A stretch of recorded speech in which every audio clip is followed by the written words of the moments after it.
तिम्रो सबैभन्दा महँगो चिज के छ भन्दा म छुके म होइन मैले चस्मा सुने जस्तो लागेको थियो कि म छुके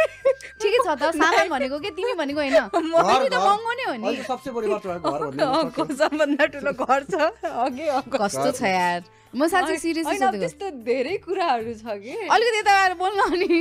ए त्यस्तो धेरै कुराहरू छ महँगो छ भने गाली आइहाल्छ नि त सर र त्यही त भने महँगो छ भनेपछि अब पब्लिकले घमण्ड देखाउँछ भन्छ त्यो घमण्ड होइन अब यस्तो मलाई पनि भयो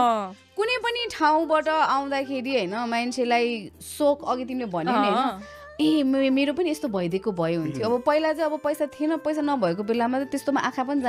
जाँदैन रहेछ कि तर अहिले चाहिँ अब अफकोर्स यु हेभ मनी होइन अब त्यो मनी भइसकेपछि त अब आफूलाई जे चिज मन लागेको छ त्यो उठाउनको लागि त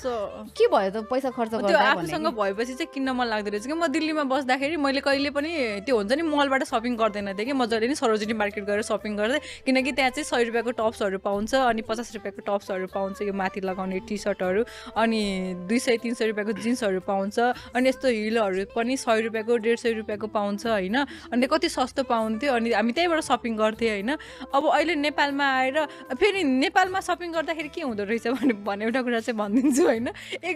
एक्स्ट्रा मेरो इन्सिडेन्ट भएको के अरे यो धेरै बोल्छ भन्छ कि फेरि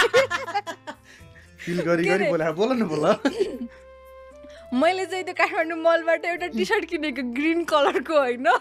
अनि त्यो मैले लगाएर मैले त्यो भिडियो बनाएँ किनकि मैले त महँगोमा किनेको छु नि त